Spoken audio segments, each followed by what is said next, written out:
Ariadna hemos traído a Maribel Rodríguez, una psiquiatra que es también directora de la cátedra Edith Stein de la Universidad de la Mística de Ávila. Es decir, intenta aunar mística, espiritualidad, antropología, una psicología que se olvidó al alma y al espíritu y que intenta recuperar esa dimensión total del hombre, mente, cuerpo y espíritu. Una entrevista profunda sobre cuándo la espiritualidad nos enferma o cuándo la verdadera espiritualidad nos hace hombres verdaderos, gente sana, gente que se sana y que se salva.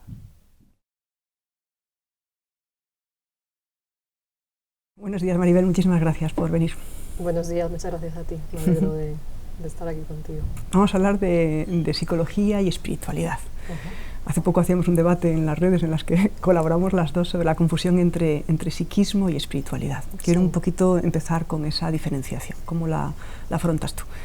Bueno, no hay un límite nítido entre una cosa y la otra, pero quizás podríamos definir el psiquismo como algo que tiene que ver con pensamiento, percepción, capacidad de razonamiento, lenguaje, o sea, funciones que normalmente los psicólogos dicen que son observables y medibles por métodos científicos, aunque sean métodos inexactos, ¿no?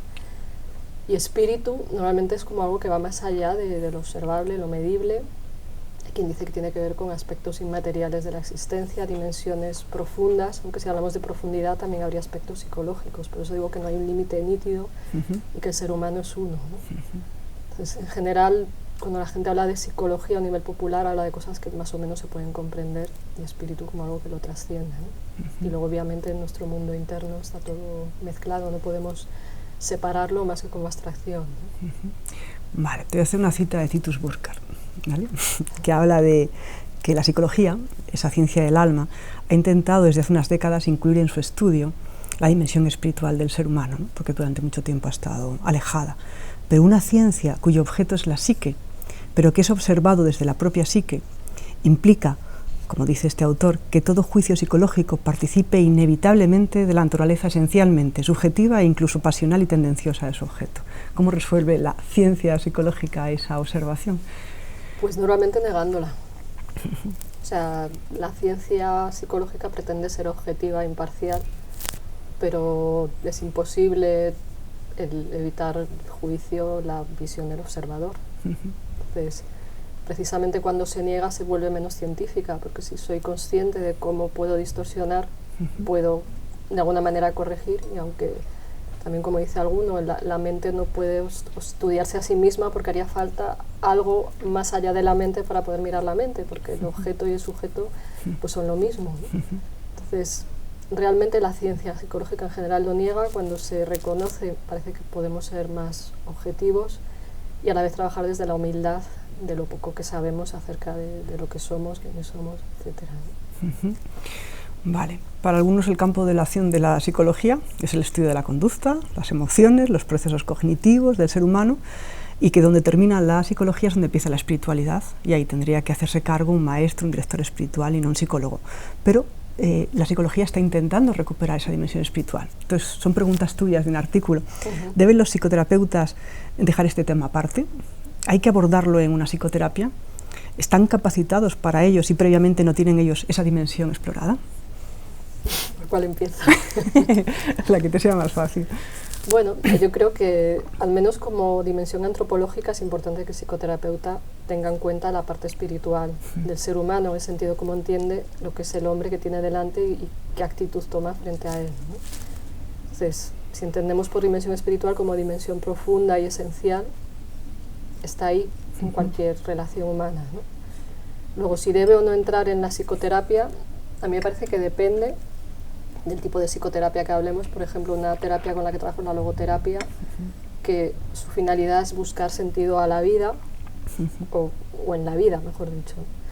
Entonces, ahí es inevitable que surjan preguntas existenciales y relacionadas con el campo espiritual, pero siempre y cuando la persona que está en el proceso de terapia quiera tenerlo en cuenta, y desde la visión más psicológica de ver si su espiritualidad la está viviendo de una manera sana, integrada, consciente, porque ya si entramos a hablar de dirección espiritual, considero que eso debe hacerlo un maestro o una persona que ya tenga un camino ampliamente recorrido. En el caso del psicoterapeuta que entre en cuestiones espirituales, tendría que hacer un camino, al menos para comprender Y si no hace un camino, al menos estudiar para saber cuándo ha de consultar a alguien en el ámbito de la espiritualidad o simplemente derivar a una persona, ¿no? Si a mí alguien me pide una dirección espiritual o hasta alguien que me pedía la absolución, pues digo, pues esto no me dedico a ello, ¿no?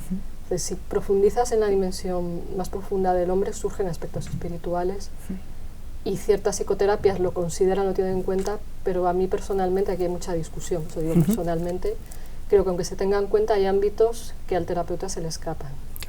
Luego puede coincidir un terapeuta y un maestro, supongo, ¿no? Pero creo que hay que ser prudentes y sobre todo respetuosos en la vivencia del otro y como mucho ayudarla a comprenderla, a madurar, vivirla de manera integrada y sana, ¿no? Muy bien, hemos hablado de Viktor Frankl, la logoterapia, que es una de tus disciplinas. Hay como distintas apreciaciones acerca de lo que es el sentido de la vida. Te voy a dar dos y jugamos un poco con ellas para profundizar, ¿no? Dice, estar sano tiene un componente religioso. Se origina en el ámbito religioso porque solamente en él se revela la dimensión de sentido de la vida. Esto lo dice Willis Jagger. En cambio, Viktor Frankl dice, lo espiritual sería todo lo que hay de humano en el hombre y la dimensión esencial en la que acontece su existencia. ¿Puede haber un sentido de la vida por debajo del sentido espiritual?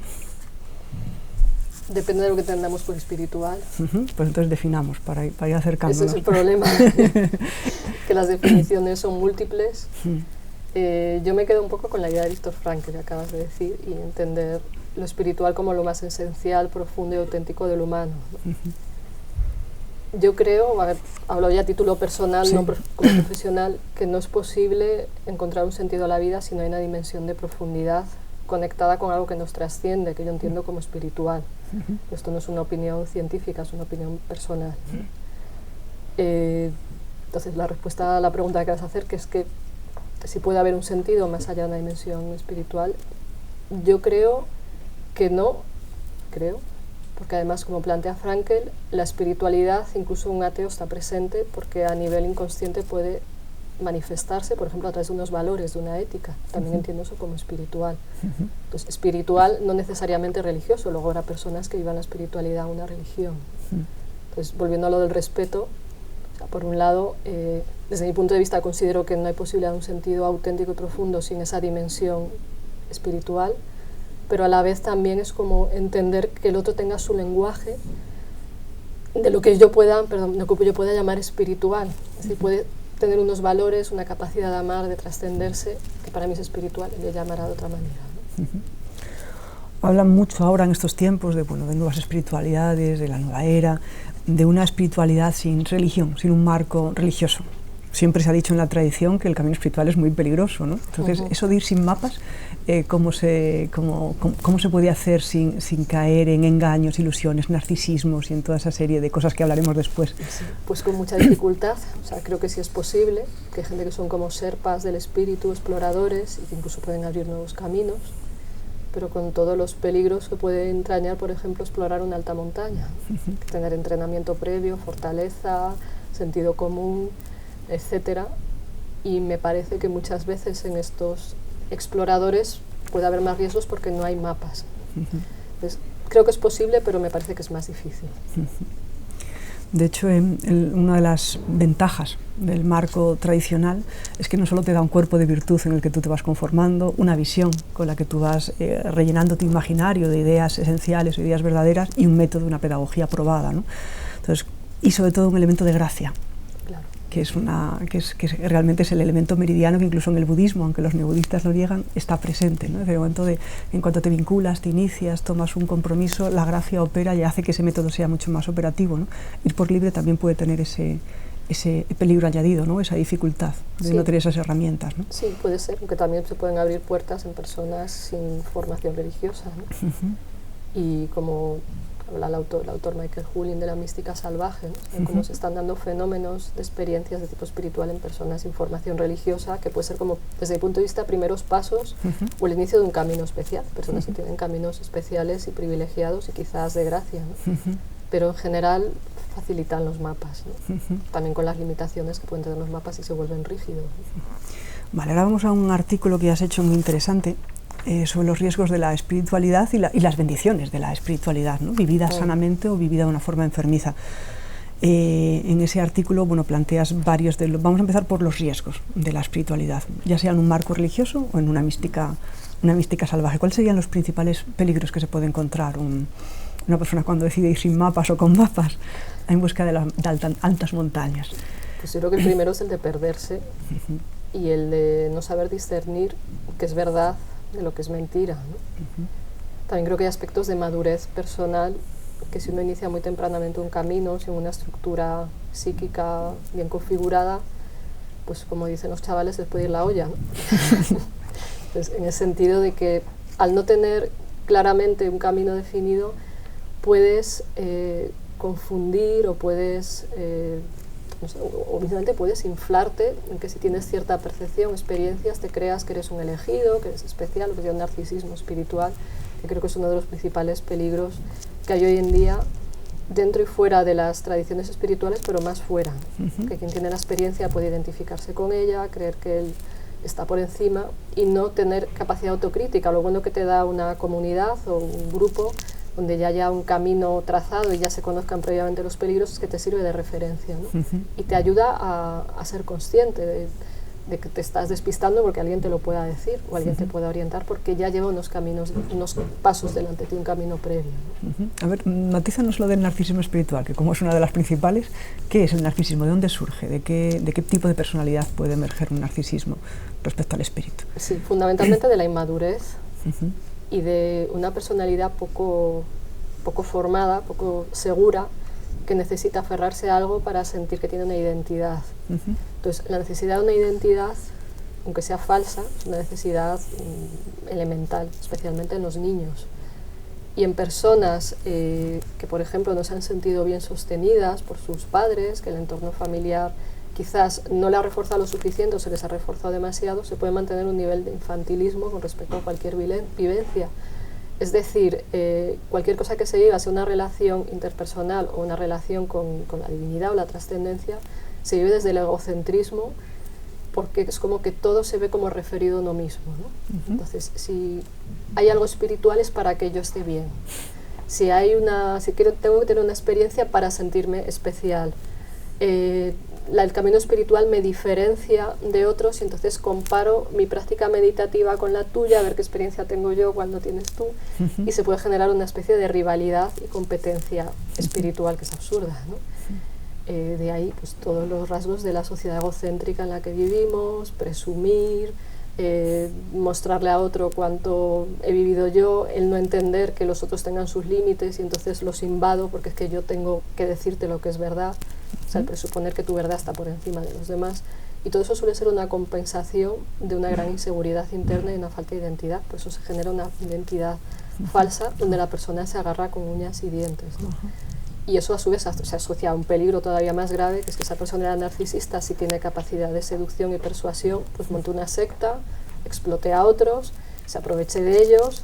A su vez puedes decir, bueno, el que se explota se está dejando, sí, en parte sí, pero digamos que también, como decía Mark Twain, todo tonto encuentra un tonto más tonto que le admire, ¿no? O algo así. Entonces se puede dar el riesgo de que a su vez el que está engañándose a sí mismo engañe a otros, con lo que el riesgo se va multiplicando y en muchos grupos New Age pues encontramos esto, en escuelas de meditación, de yoga, pues, desgraciadamente podemos ver a gente muy estirada en su camino, en su postura espiritual y mirando como desde otro nivel.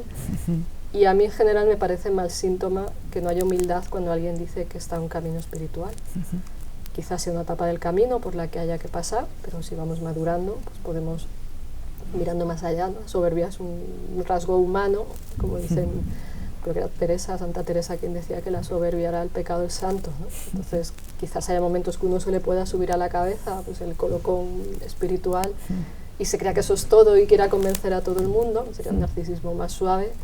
Y de ahí a yo solo tengo la verdad y nadie más que yo, entramos ya en delirios y en montajes diversos. Otro de los peligros que comentas o efectos negativos de la espiritualidad cuando es vivida un poco de forma errónea o que forma parte de ese camino de depuración y purificación es el escapismo. Sí. ¿Qué pasa ahí? Bueno, sí, el escapismo, que es que cuando alguien tiene problemas utiliza la espiritualidad para no enfrentarnos. Lo más típico en nuestra cultura pues puede ser alguien que en vez de enfrentarse a sus dificultades se pone a rezar, ¿no? Tiene una dificultad con su pareja, con sus hijos, y dice pues rezo, pero no se plantea hacer un proceso de reparar o de diálogo, etcétera, ¿no? A niveles menos religiosos, nueva era, pues puede ser usar la meditación también como vía de sentir bienestar, una especie de spa espiritual donde yo me relajo, pero como estén los demás o cómo estén mis problemas internos, yo no lo quiero ver, sino querer ver la propia sombra o los conflictos que genera esa sombra con otros. Pues también con lo que han llamado el bypass espiritual, de me escapo a esa dimensión trascendente, pero no afronto los problemas cotidianos. He llegado a ver a gente que dice que no trabaja porque como está visualizando 1.000.000 de euros le va a llegar en cualquier momento, que eso se llama pensamiento mágico, que todo este rollo del secreto y demás ha promovido y genera aún más narcisismo. Y bueno, cualquier cosa que se haga por no confrontar la realidad, ¿no? Alguien con quien estás dialogando de un conflicto y ves que se está yendo, no voy a meditar, ¿no? Y no puedes entrar en un diálogo que profundice, simplemente medita, que no ves la verdad, no te deja entrar en un diálogo real ni conectar. A veces es típica la falta de conexión con la tierra, ¿no? Es no ir a lo práctico y estar en ese globo donde me siento bien y no me enfrento a la realidad cotidiana. Perfecto.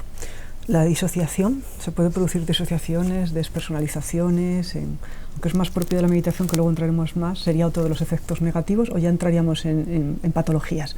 Ahí ya entramos, bueno, la disociación puede ser algo más asociado con la práctica, tiene que ver con ese escapismo, que es que me desconecto de una parte de la realidad y me centro en otra.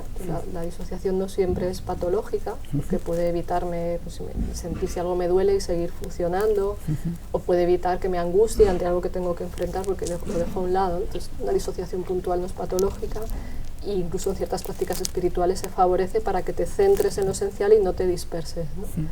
Pero en general, cuando hablamos ya de despersonalización, es algo patológico que va más ligado a ciertas prácticas.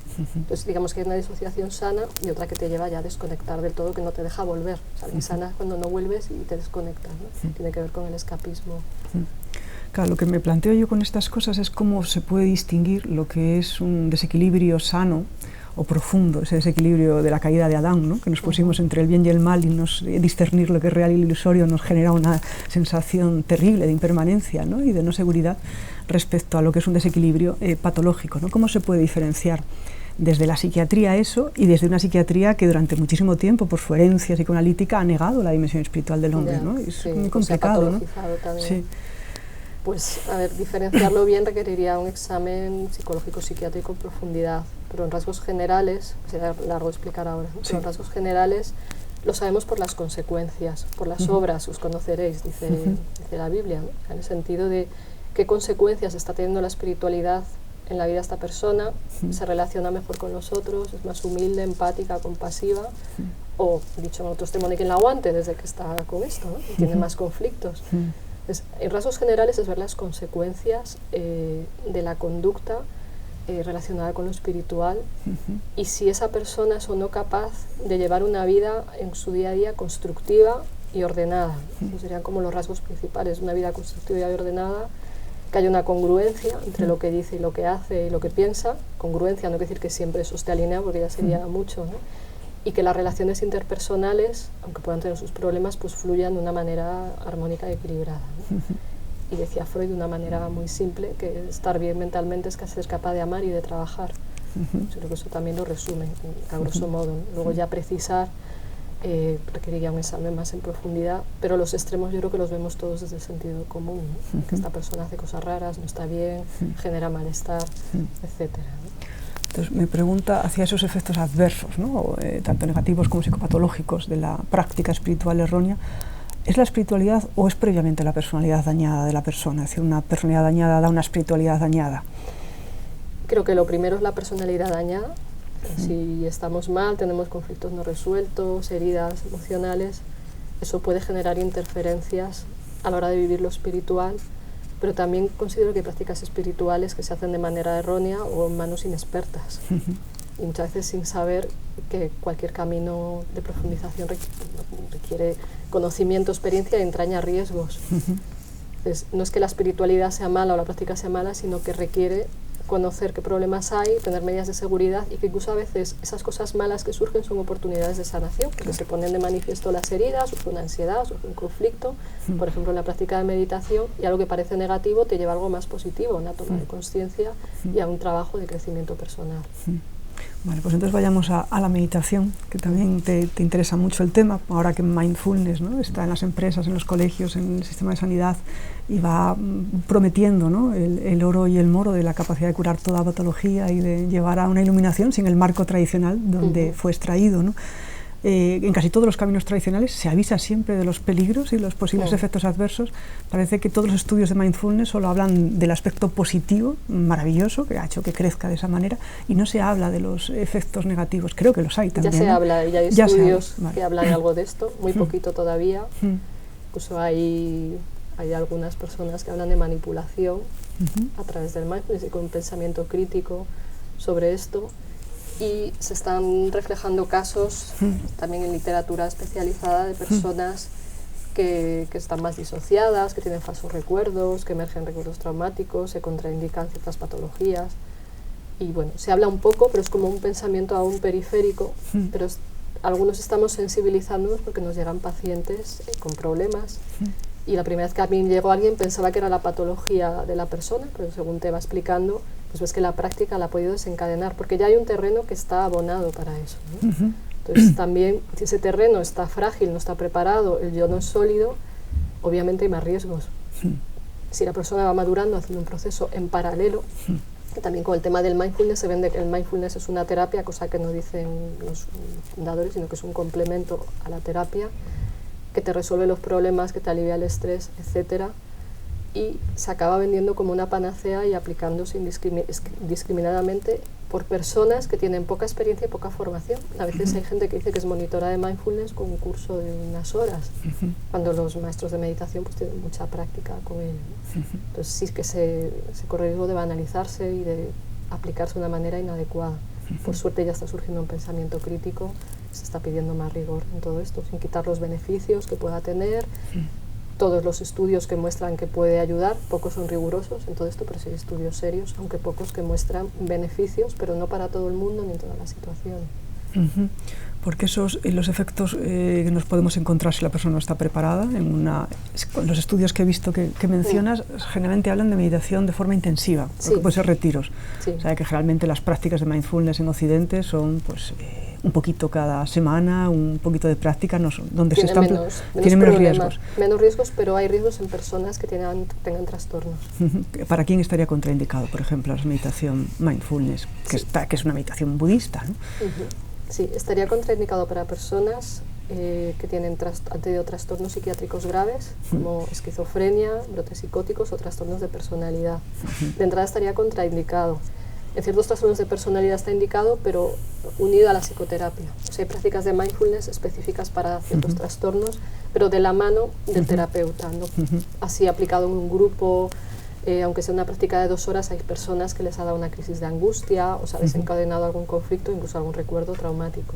Es más raro, los porcentajes son muy bajos, pero yo sí que recomiendo preguntar brevemente, aunque sea a las personas que van a un grupo de mindfulness, pues si hay antecedentes de conflictos graves, momentos de angustia severa, si ha habido, igual no lo preguntaría si ha habido algún problema psicológico o algún momento de mucho sufrimiento, porque también incluso una media hora de una práctica te puede venir una situación de angustia en la que no quieras pensar, porque mirar hacia adentro te hace ver lo que hay, ¿no? Y luego que quienes lo imparten conozcan estas posibilidades para que puedan ayudar y orientar adecuadamente, porque en sí no es malo que surja un conflicto, excepto en casos graves que puede surgir un brote psicótico, un deseo de suicidio, pero eso es excepcional y va unido a los retiros intensivos. En los casos de meditaciones más breves, ser consciente de que hay gente que puede tener algún momento de pasarlo mal y dar un espacio al menos para escuchar, contener y si es preciso derivar a un psicoterapeuta. Claro, porque con esta pregunta no quiero amedrentar a la gente que quiera realmente conocerse a sí mismo, sino advertir que simplemente mirar con luz de la conciencia en el interior, pueden, como dice un maestro, hay muchos muertos en el sótano. Claro. Y efectivamente encontrárselo siempre es un gran disgusto, ¿no? Sí, pero a la vez es necesario. Efectivamente, porque eso forma parte de lo que es el camino espiritual. Eso es. Como bien dice también Santa Teresa, que en la primera morada te encuentras bestias y sabandijas, o antes de la entrada a la morada, bueno, al principio del camino hay bestias y sabandijas, que son aspectos negativos de uno mismo y que hay que confrontar y superar, ¿no? Claro, lo que pasa es que volvemos de nuevo al haber extraído de un marco tradicional un solo elemento, ¿no? Sí. Lo desposeemos de la virtud, lo desposeemos de la visión y de repente simplemente tienes una pedagogía, un método muy eficaz, porque realmente contar las respiraciones produce que el ruido desaparezca y sea más audible los monstruos, ¿no? con sus rumiaciones, ¿no? Claro. Entonces es un tema delicado, ¿no? Sí, yo diría que es como darte la llave para abrir la caja de Pandora sin saber qué haces cuando has abierto la caja de Pandora, en los casos que haya caja de Pandora, no siempre lo hay así, son conflictos o dificultades, ¿no? Entonces, abrir ciertas puertas sin conocer dónde te metes, pues lógicamente es peligroso y puede generar sufrimiento. Por otra parte, esas técnicas son poderosas para controlar la mente, pero desde mi punto de vista, haber separado la meditación de la ética y de la espiritualidad, y ética y espiritualidad tienen puntos de conexión, es un error, porque hay más riesgo de que el ego se infle, de que no vea referencias externas, de que uno se ensimisme en sí mismo, y por algo pues los budistas y otras tradiciones piden un comportamiento ético, un cultivo de las virtudes, un trabajo con el pensamiento, también mucha insistencia en los ámbitos de meditación superficial, hay que dejar de pensar. Y hay gente que lo toma al pie de la letra en plan, hay que dejar de pensar y no pienses porque pensar es malo, con lo cual te van a manipular muy fácilmente. Hay que dejar de pensar en la meditación, pero el pensamiento correcto también forma parte del camino budista y de otras tradiciones. Hay que aprender a pensar para poder dejar de pensar. Vamos a hablar ahora de las ventajas de tener una dimensión espiritual, de vivir sanamente lo que es una espiritualidad o un sentido de trascendencia. ¿Cuáles son las ventajas que le puede producir a la personalidad tener esa dimensión habitada, cultivada? Pues por lo que parece son muchas. Las personas que viven la experiencia, y no hablo de un nivel de creencia meramente, pues eso puede ser superficial, o sea, lo que veo y puedo comprobar en mi propia vida es que te aporta una riqueza y te aporta otra dimensión existencial en el sentido de mirar más allá de ti y contar con algo que enriquece el sentido, que enriquece la vivencia, te da una visión del otro de más profundidad, de una capacidad de amar, y a su vez, se podrían decir muchas cosas, pero a su vez hay estudios que corroboran esto. Personas que hay una espiritualidad comprometida y hay una práctica espiritual, en general hay mejor salud mental. En la mayoría de los casos es así, que hay excepciones. Mejor salud mental en el sentido menos ansiedad, menos depresión, si hay una depresión se resuelve antes, menos sufrimiento ante las dificultades, más resiliencia, que quiere decir más capacidad de resistir situaciones dolorosas y traumáticas, más fortaleza del yo, más energía en el día a día, más motivación, más sentido de la vida, te puedo seguir con la lista, pero hay muchos aspectos beneficiosos tanto para una psicología normal, vamos a decir sin patología, en el sentido de más motivación, bienestar, alegría, paz, serenidad, y en personas con trastornos mentales ayuda a afrontar mejor las dificultades, incluso a superar mejor su situación de enfermedad, un elemento más que contribuye a la integridad de la persona o a la superación del dolor. Incluso es interesante lo que se ve en situaciones traumáticas. Hay estudios que relacionan espiritualidad con crecimiento postraumático, que eso quiere decir la capacidad de crecer después de una situación muy dolorosa y muy adversa y salir incluso enriquecidos. Y cuando hablo de trauma hablo de situaciones extremas, de torturas, guerras, violaciones, campos de concentración. O sea que hay personas que a través de esa dimensión han sobrevivido físicamente, por un lado, si no podrían fortalecerse, ¿no? Y físicamente eso les ha dado energía. Por ejemplo, Víctor Frankl habla de que personas con una rica vida interior en los campos resistían físicamente más todo, eso me refería con físicamente, enferman menos y si enferman se curan antes, es curioso, esto que observaba él en los campos de concentración. Y luego psíquicamente hay una resistencia mayor y una capacidad de sacar riqueza hasta de lo más oscuro de la vida.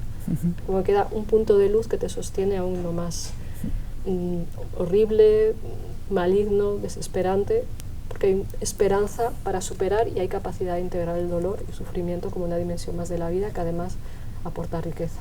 Te podría decir muchas más cosas, pero es como que... Me encantan las ventajas. Hay bastantes ventajas. Sí, vamos a hablar de una que además yo creo que tu tesis que hiciste sobre oncología, ¿no? Psico-oncología, creo que también ahí, en el enfrentamiento de la enfermedad, una enfermedad que además es una plaga, ¿no? Casi apocalíptica en este momento en el mundo, y el enfrentamiento de la muerte. ¿Qué ventajas da? ¿Cómo enfrenta la muerte y la enfermedad terminal una persona que cree en una dimensión de trascendencia? Pues ahí habría dos posibilidades principales que son curiosas. Quien cree un Dios misericordioso y tiene una esperanza de una vida mejor, vive con más serenidad, aceptación y paz la posibilidad de la muerte.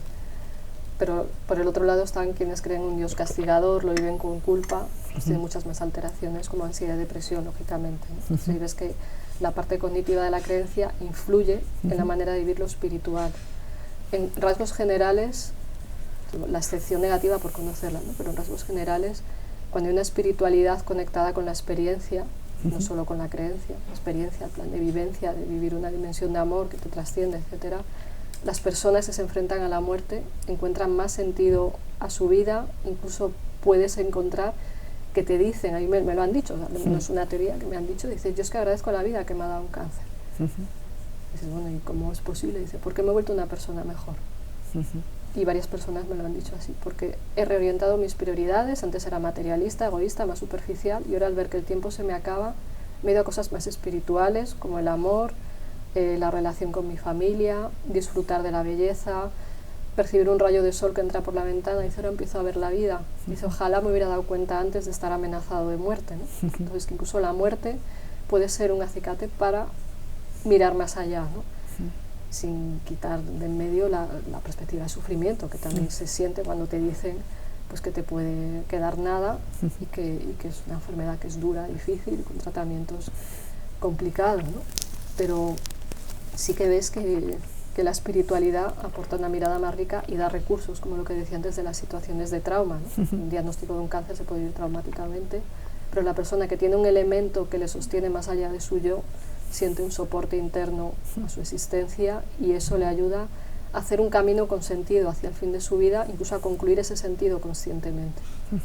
Porque normalmente vivimos de espaldas a la muerte de una manera, vamos a decir, hedonista o superficial, donde cuando viene una noticia así la gente dice, pero ¿cómo me pasa esto a mí? ¿No? ¿O cómo es posible? No somos inmortales, ya, pero es que no me he parado a pensarlo, ¿no? Entonces, es como que a pesar del dolor y del sufrimiento que esto supone, cuando hay una visión espiritual te das cuenta de cómo estas personas a través de la experiencia viven un enriquecimiento, una profundización incluso en su camino espiritual, incluso más congruencia, y en casos de una religiosidad más hacia afuera, superficial, a veces se pierde la fe, ¿no? Porque no había un enraizamiento profundo, una vivencia auténtica. Vale. Una de las...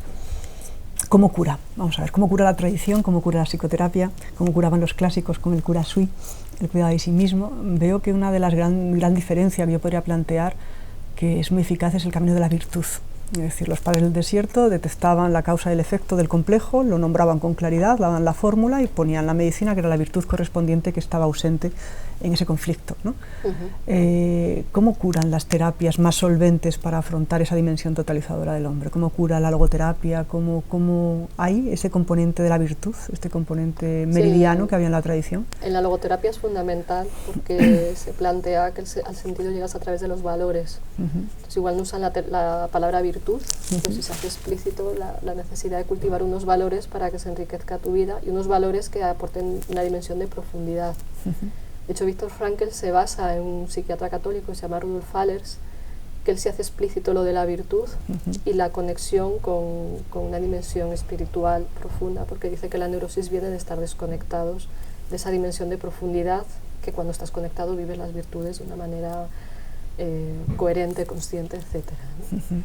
Entonces, en el cómo cura, si es que cura, hay que ver qué significa curar, ¿no? Pero cómo ayuda, prefiero casi decir, porque no sé si la gente se cura, no se cura, hasta qué punto es enfermedad, el trastorno mental, etcétera, ¿no? Sabemos que no sabemos muchas veces, ¿no?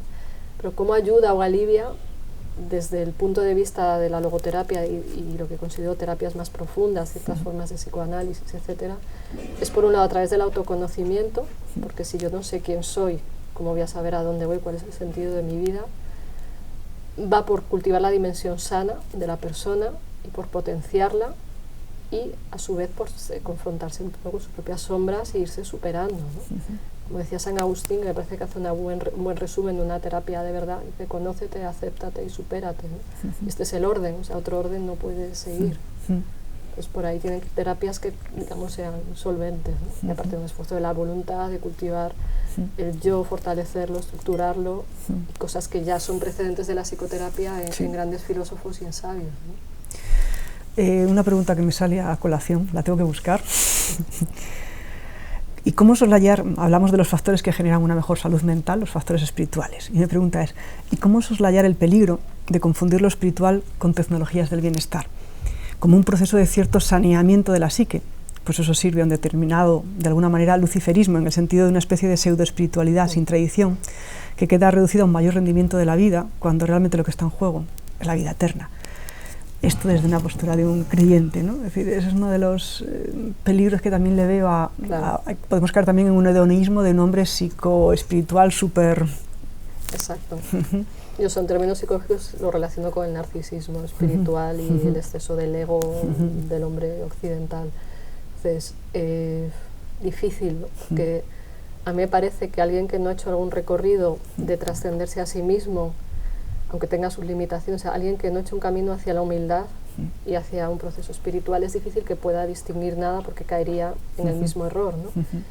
Y si los métodos espirituales los reduces a métodos de maquillaje espiritual, porque ya se defiende el mindfulness como algo que te hace tener menos arrugas, etcétera, en fin, ya me parece un poco delirante todo esto.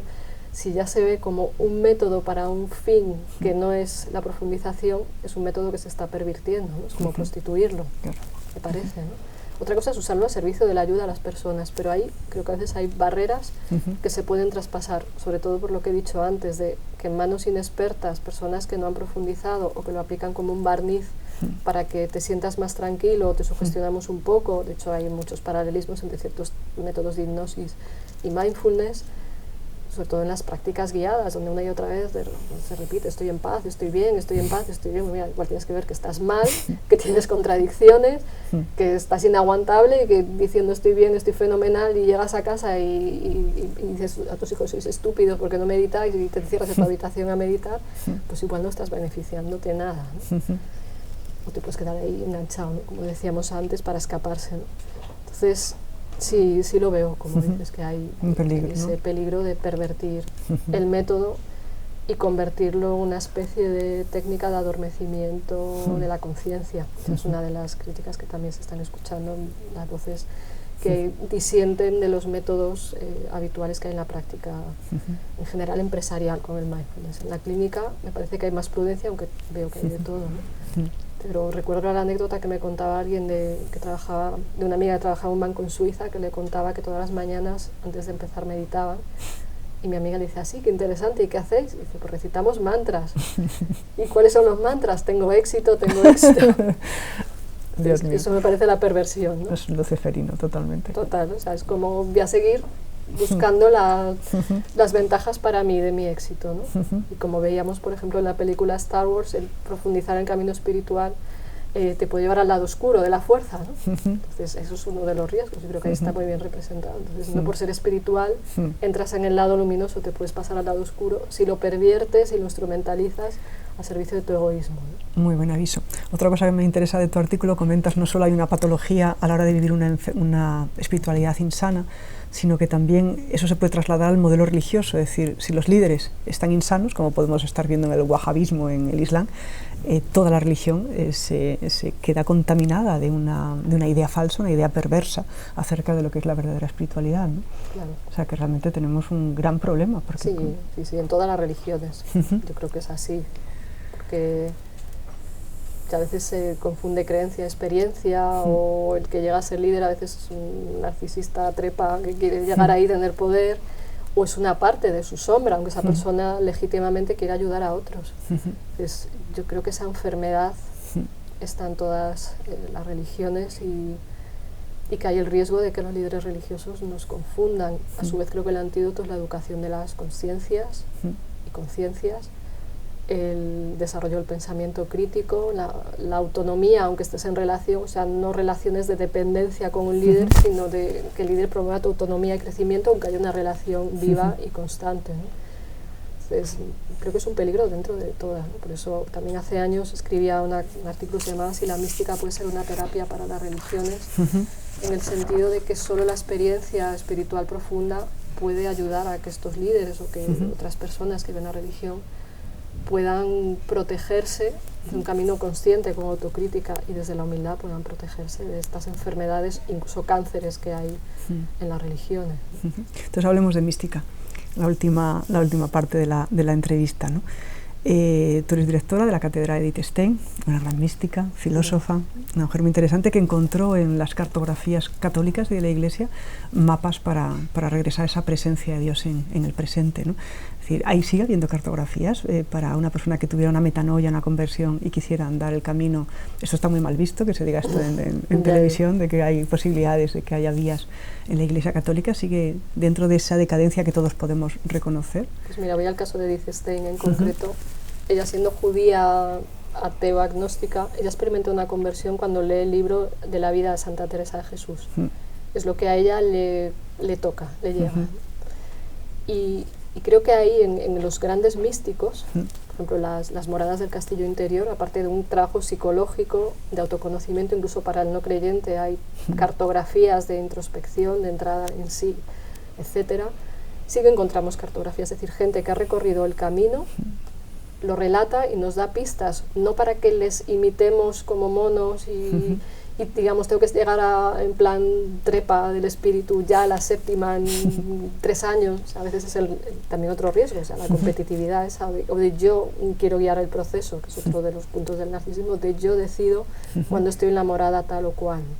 O el camino de cualquier sabio, no necesariamente religioso, nos muestra el camino y lo que encontramos en los textos sagrados. O sea, vemos reflejos de caminos auténticos que pueden ser inspiradores siempre y cuando uno se atreva a entrar en sí mismo. Como dice Santa Teresa y San Agustín, no es posible conocer a Dios sin un conocimiento de sí, ¿no? Entonces, las cartografías de introspección, de autoconocimiento, de las posibilidades y los problemas que puedan surgir en el camino, me parece que son las que realmente nos pueden servir de referencia para poder crecer, sabiendo que cada uno además, por otro lado, es único e irrepetible. Aunque me lea 50 veces el camino de Teresa o de cualquier otro místico, de cualquier tradición, no significa que yo tenga que vivir eso, pero habrá aspectos que puedo reconocer si voy haciendo el camino. ¿Cuál es el sentido de esa cátedra que diriges, de la cátedra de Edith Stein? El sentido de la cátedra es tender puentes entre antropología, psicología y espiritualidad desde una visión interdisciplinar e interreligiosa. Y sobre todo lo que hacemos son encuentros todos los años en torno a temas que consideramos de actualidad para ver a pensadores relevantes de nuestro panorama actual mostrando distintos puntos de vista. Es un espacio de encuentro, de reflexión acerca de temas que conectan estas 3 disciplinas y siempre desde el respeto a las diferentes visiones, aunque la cátedra parte de la antropología cristiana, porque Edith Stein es cristiana, se hace como homenaje a ella, aunque ya no sea lo único de lo que se puede hablar dentro de la cátedra, ¿no? Porque era una inquieta buscadora de la verdad y empezó estudiando psicología, pasó a filosofía, llegó a la mística, o sea, fue una mujer que dentro de ella integró todos estos aspectos y me parece un ejemplo para nuestro mundo actual, su inquietud por la verdad y la búsqueda. Hablemos, vamos a citarla para traerla aquí ya que estamos hablando de ella, que el núcleo de la vivencia mística consiste en el sentimiento, entre comillas, de que Dios está presente. Más aún, uno se siente tocado por Él, el presente, en lo más profundo, ser interiormente tocado por Dios, sin palabra e imagen. ¿Te parece esa descripción de maravillosa? Maravillosa, ¿no? Sí, me recuerdo otra cosa que ella decía, de que existe un estado de reposo en Dios, ¿sabes? Parecía muy gráfico, ¿no? Estado de reposo y de serenidad y de integración del ser humano a través de esas vivencias. Algo así sí tiene que ser sanador, tiene que aportar algo a nuestra dimensión psicológica, ¿no? Siempre y cuando no queramos manipularlo en nuestro servicio, ¿no? Y rematamos con una cosa práctica de informar. Hacéis un congreso ahora, el 7º Congreso de Antropología, Psicología y Espiritualidad. Cuéntanos un poquito qué se puede encontrar la gente para invitar, porque yo creo que hace falta dotar a la mente de este tipo de imágenes, este tipo de pensamiento, de aprender a pensar. Sí, lo primero es aprender a pensar y a escuchar diversas voces. El tema del congreso de este año es conciencia e interioridad y se ha planteado como un espacio de reflexión sobre el proceso de autoconocimiento a través de la toma de conciencia de sí, que realmente muchos pensamos que no puede haber auténtica religiosidad o espiritualidad sin un desarrollo de la conciencia y sin un conocimiento interior. Entonces ahí participarán ponentes de diferentes visiones filosóficas y religiosas para mostrarnos su propia perspectiva y establecer un diálogo también con los asistentes. Sobre todo crear ese espacio de tender puentes y reflexionar y abrir la mirada, ¿no? Y de profundizar, cosa que nos hace falta en nuestros días, donde todo nos quiere sacar de la conexión profunda con el alma. Entonces nos saca, intentamos a través de estos congresos llevarnos a profundizar. En definitiva, sanarse para sanar el mundo. Claro, no hay otra. Salvar el mundo y estar perjudicado no funciona. Pues muchísimas gracias, Maribel. A ti, muchas gracias.